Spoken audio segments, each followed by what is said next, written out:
आज इस्लामाबाद में बल्दियाती इलेक्शन होंगे नहीं होंगे, इस्लामाबाद हाई कोर्ट के फैसले का क्या होगा। इलेक्शन कमीशन पर तौहीन अदालत की तलवार लटक गई। वजारत दाखिला ने इलेक्शन कमीशन को बता दिया, इतने मुख्तसर नोटिस पर पोलिंग स्टेशन पर सिक्योरिटी नहीं दे सकते। सिक्योरिटी सूरत हाल पहले ही सख्त है। 1000 पोलिंग स्टेशन को फौरी सिक्योरिटी देना मुमकिन नहीं। एडवोकेट जनरल इस्लामाबाद कहते हैं, अदालत को ऐसा ऑर्डर जारी ही नहीं करना चाहिए जिस पर अमल दरामद ना हो सके। इलेक्शन नहीं होता तो इस ऑर्डर की अहमियत वैसे ही खत्म हो जाएगी। हो सकता है कि सुबह इंट्रा कोर्ट अपील दायर कर दें। Additional attorney general Munawwar Iqbal की ARY न्यूज से गुफ्तगू, कहा जो काम मुमकिन नहीं उसके लिए दबाव नहीं डाला जा सकता। आर्टिकल 4 मुकम्मल तहफ़्फ़ुज़ फराहम करता है। इस्लामाबाद हाई कोर्ट ने इलेक्शन कमीशन को आज ही बल्दियाती इलेक्शन कराने का हुक्म दिया है।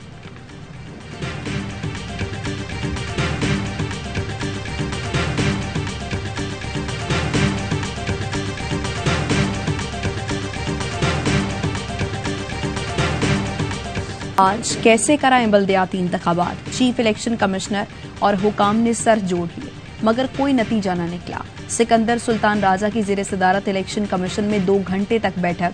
ज़राए इलेक्शन कमीशन के मुताबिक आज इस्लामाबाद में बल्दियाती इलेक्शन की कोई हिदायत नहीं मिली। इंतखाबी साजो सामान की तरसील, ट्रांसपोर्ट और सिक्योरिटी के इंतजामात नहीं। तालीमी इदारों से मुताल्लिक पोलिंग का अक्सर अमला मौसम सरमा की छुट्टियों पर है। आज हाई कोर्ट से रुजू करेंगे। इजलास खत्म करके chief election commissioner Sikandar Sultan Raja, मेंबरान और दीगर स्टाफ रवाना। चीफ इलेक्शन कमिश्नर अकबी रास्ते से दफ्तर आए थे। अदालती फैसला आने के बाद इलेक्शन कमीशन और हुकूमत के दरमियान राबता भी हुआ। अटॉर्नी जनरल और चीफ इलेक्शन कमिश्नर की फोन पर बातचीत, अदालत के फैसले और कानूनी मामलात पर गुफ्तगू।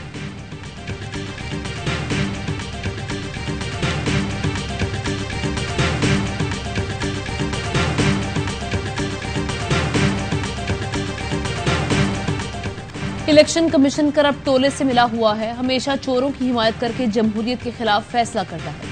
अदालतें हमेशा इलेक्शन कमीशन के गैर कानूनी फैसले मुस्तरद कर देती हैं। चेयरमैन तहरीक इंसाफ इमरान खान कहते हैं, माफिया के पास अब कोई रास्ता नहीं बचा, अवाम इन्हें बुरी तरह मुस्तरद कर चुके हैं। इस्लामाबाद के अवाम के नाम पैगाम में इमरान खान ने कहा, आज बल्दियाती इलेक्शन में भरपूर शिरकत करें। उम्मीद है इस्लामाबाद के अवाम करप्ट टोले को शिकस्त देंगे।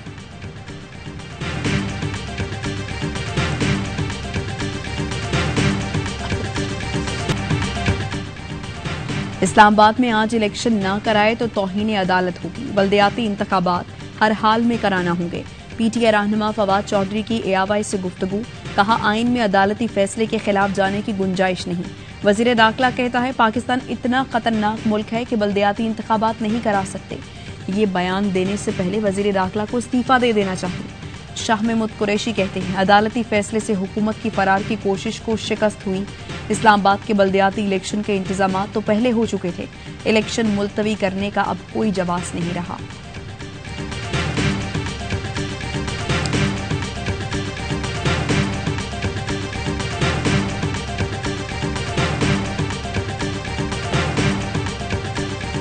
बल्दियाती इंतखाबात से मुतालिक अदालती हुक्म की तामील न होने पर PTI का बड़ा फैसला।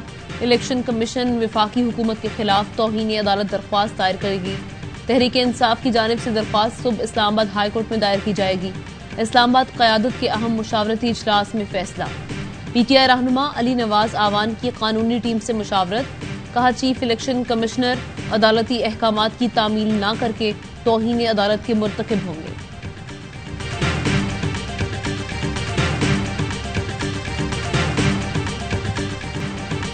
कौमी मफादात पर कोई आंच नहीं आने दी जाएगी। पाकिस्तान को ललकारने वालों को पूरी कुव्वत से जवाब मिलेगा। पूरी कौम दहशतगर्दी और दहशतगर्दों के खिलाफ एक बयानी पर मुत्तहिद है। कौमी सलामती कमेटी इजलास का एलामिया जारी। वज़ीर आज़म की ज़ेर सदारत इजलास में मुल्की मईशत, दहशतगर्दी की हालिया लहर से मुताल्लिक अवामिल, सदेबाप के इक़दामात और अफगानिस्तान की सूरत हाल पर शुरका को ब्रीफिंग दी गई। दहशतगर्दी के शोहदा की अजीम कुर्बानियों को खिराज अकीदत पेश किया गया। कौमी सलामती कमेटी का इजलास 2 जनवरी 2023 को दोबारा होगा। सामने आने वाली तजावीज़ की रोशनी में मजीद फैसले किए जाएंगे।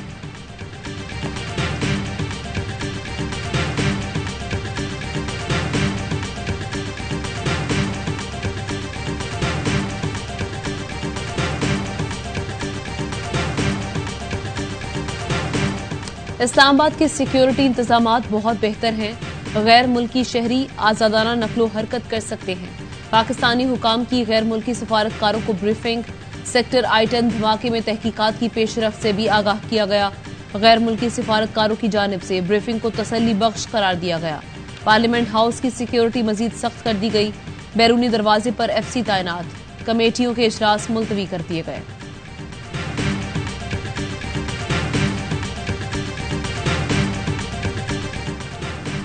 इलेक्शन भी कौमी सलामती इजलास के एजेंडे का हिस्सा होना चाहिए था। 13 जमातों का गुलदस्ता मुरझा गया। ये हेलीकॉप्टर लैंडिंग में फंसे हुए हैं। शेख रशीद कहते हैं रिमोट कंट्रोल हुकूमत के सेल खत्म हो गए।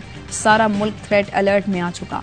आटा कमयाब, बिजली और गैस की लोड शेडिंग 8 घंटे है। इस्तीफे इकरारी या इनकारी नहीं, अब मुल्क की बका का मसला है।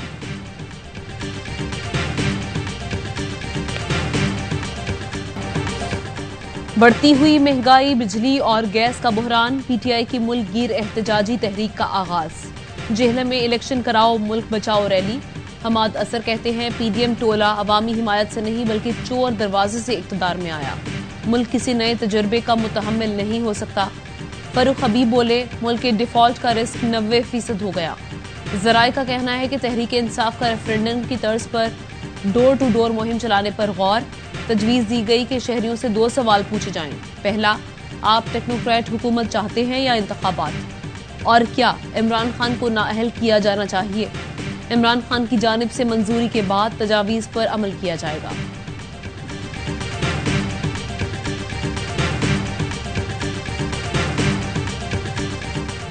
गुंजाइश नहीं है जी। आइन बड़ा वाज़ेह है। ये एक किसी की ख्वाहिश हो सकती है लेकिन अमली तौर पे इस तरह वक्त से पहले असम्बलियां जो हैं वो जाती हैं तो 90 डेज हैं। अगर टाइम पे इलेक्शंस होते हैं तो 60 डेज है। आइन में टेक्नोक्रेट हुकूमत की कोई गुंजाइश नहीं। वजीर कानून आजम नजीर तारड़ ने टेक्नोक्रेट सेटअप को गैर आइनी करार दे दिया। कहा आइन वाज़ेह है, वक्त से पहले असम्बलियां जाती हैं तो 90 रोज में इलेक्शन होंगे। निगरान हुकूमत के अलावा कोई गुंजाइश नहीं। टेक्नोक्रेट हुकूमत किसी की ख्वाहिश हो सकती है, अमलन मुमकिन नहीं। मुल्की मईशत के लिए इक़दामात आइन के अंदर रहकर उठाए जा सकते हैं।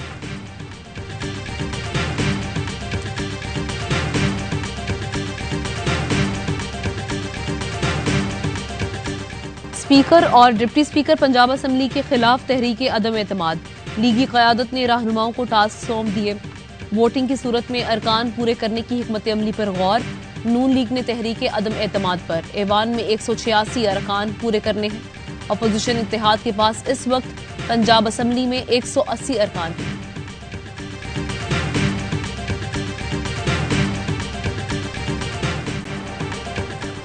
MQM के बिखरे धड़ों को मिलाने का मिशन। MQM और PSP में सरबराही का मामला तय पा गया। जराए का कहना है मुत्तहिद MQM की सरबराही खालिद मकबूल सिद्दीकी करेंगे। कन्वीनियर के लिए डॉक्टर फारूक सत्तार को भी नामजद किया जाएगा। मुस्तफ़ा कमाल डिप्टी कन्वीनियर होंगे। अनीस कायम खानी तंजीमी उमूर की सरबराही करेंगे। इतवार को PSP और MQM एक दूसरे में जम हो जाएंगे। PSP ने इतवार को जनरल वर्कर्स इजलास बुला लिया। PSP क़यादत वर्कर्स को भी एतमाद मिलेगी। MQM के धड़ों के इल्हाक में MQM लंदन शामिल नहीं होगी। गवर्नर सिंध कामरान टिसौरी कुछ देर बाद फारूक सत्तार से मुलाकात के लिए उनकी रिहाइशगाह जाएंगे।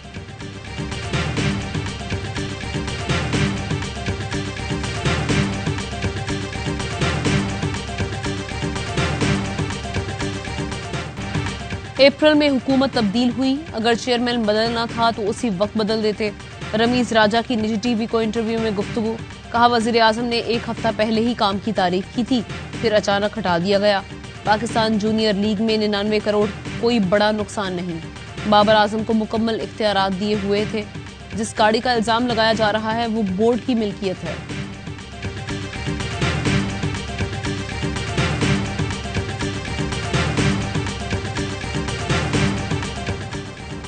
बदतरीन महंगाई में आवाम पर पेट्रोलियम लेवी का तारीखी बोझ। IMF की शराइत ने पेट्रोलियम लेवी रिकॉर्ड सतह पर पहुंचा दी। 32 रुपये 38 पैसे फी लीटर का इजाफा। 1 साल में पेट्रोल पर लेवी बढ़ाकर 50 रुपये। हाई स्पीड डीजल पर 30 रुपये फी लीटर कर दी गई। डीलर्स मार्जिन में भी इजाफा। स्टेट बैंक के जरिए मुबादला के ज़खायर 5 अरब 82 करोड़ डॉलर्स रह गए, जिनमें 3 अरब डॉलर सऊदी अरब और 2 अरब डॉलर चीन के हैं। बरामद कुनिंदगान के लिए शरह सूद 11 से बढ़ाकर 13%, इत्तलाक लॉन्ग टर्म फाइनेंसिंग और एक्सपोर्ट फाइनेंसिंग स्कीम पर होगा।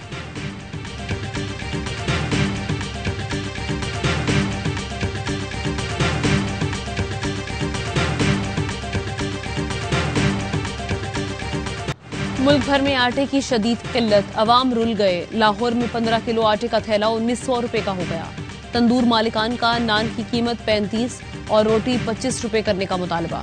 पेशावर में आटा मजीद महंगा, 20 किलो आटे का थैला 2700 रुपए का हो गया। कोयटा में भी आटा खरीदना दुश्वार, यूटिलिटी स्टोर्स में भी आटा नापैद। आम मार्केट में फी किलो आटा 125 से 130 रुपए में फरोख्त। जैकबाबाद में आटे की कीमतों में इजाफे के खिलाफ शहरियों का एहतजाज। सक्खर और थरपारकर में भी अवाम सड़कों पर निकल आए।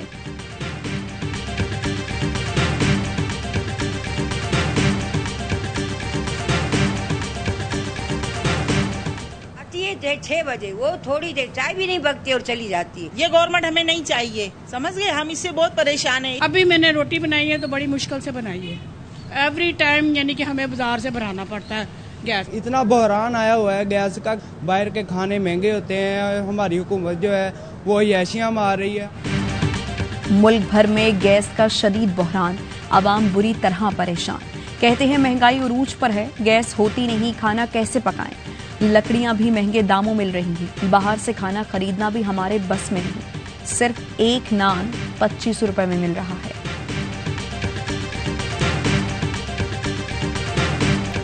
कराची में तरक्याती मंसूबे अवाम का इम्तिहान। यूनिवर्सिटी रोड पर रेड लाइन बस सर्विस के लिए खुदाई।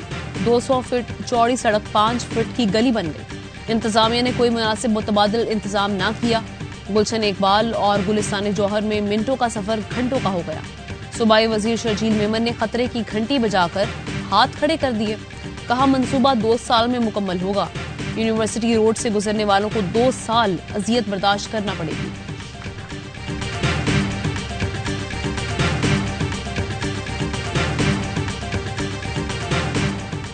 खैबर पख्तूनख्वा में सरकारी हेलीकॉप्टर किराए पर दस्तयाब। वजीरों की तनख्वाहें और मुराद भी बढ़ा दी गई। गवर्नर केपी ने इख्तलाफी नोट के बाद बिल पर दस्तखत कर दिए। नवंबर 2008 के बाद से हेलीकॉप्टर की तमाम परवाजें कानूनी तसव्वुर होंगी।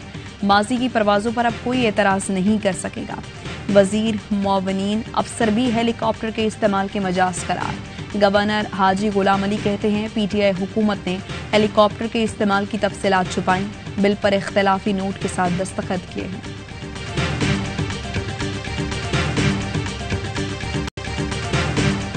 वजीर आला पंजाब का जामपुर को जिला का दर्जा देने का ऐलान। जामपुर को पंजाब का बेहतरीन जिला बनाने का अज़्म। कहा दाजल और मोहम्मदपुर को तहसीलों का दर्जा दिया जाएगा। यूनिवर्सिटी का क़याम भी तरजीहात में शामिल है। जामपुर के इलाकों में तरक्की, मुलाजमतों के मौके और आवाम के मसाइल निचली सतह पर हल होंगे। सूबाई वज़रा और अराकीन असम्बली जामपुर को जिले का दर्जा देने पर वजीर आला के शुक्रगुजार हैं। कहते हैं परवेज इलाही ने देरीना मसला हल कर दिया।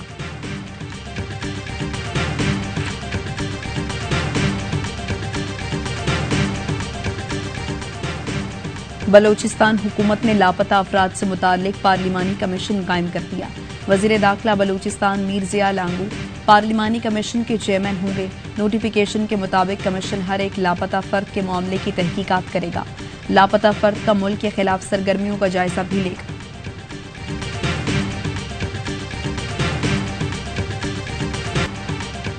मौलाना हिदायतुर रहमान पुरतशद्दुद हो गए। सरेआम मसलहे की नुमाइश करके अमन खराब करने लगे। गवादर में मामूलाते जिंदगी मुतासिर, लोगों का जीना दुश्वार हो गया।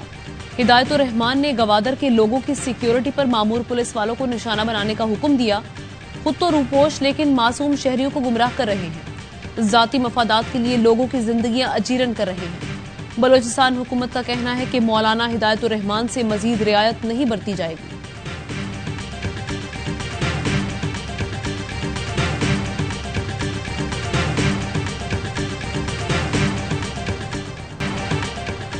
मुल्क के बालाई इलाकों में बर्फबारी, यकबस्ता हवाओं से मौसम ठंडा ठार। सयाह खुशी से निहाल। मलिका कोहिसार मरी में बर्फ के गाले गिरे तो मॉल रोड पर सर्द मौसम का लुत्फ उठाने वालों का रश लग गया। बर्फबारी ने नारान, कागान, शुगरान के हुस्न को भी चार चांद लगा दिए। स्वात की हरी भरी वादी भी बर्फीली हो गई। अपर दीर में शदीद बर्फबारी, द्यामिर के बालाई इलाकों में भी हर सू सफेदी छा गई। कराची में पाक न्यूजीलैंड पहला टेस्ट बेनतीजा खत्म। कौमी बल्लेबाजों की जिम्मेदाराना बैटिंग ने टीम को शिकस्त से बचा लिया। पाकिस्तान ने 311 रन पर इनिंग्स डिक्लेयर करके 138 रन का हदफ दिया। न्यूजीलैंड की टीम हदफ के ताकुब में 61 रन बना सकी। इमामुल हक नर्वस 90s का शिकार, 96 रन बनाकर स्टंप हो गए। पवेलियन जाते हुए गुस्से में बल्ला कुर्सी पर दे मारा। सरफराज ने 53 और साउथ शकील के 55 रन। मेहमान टीम की जानिब से सूदी दूसरे इनिंग्स में 6 विकेटें लेकर कामयाब बॉलर रहे। 5वें दिन के आगाज पर कौमी टीम को 97 रन के खसारे का सामना था।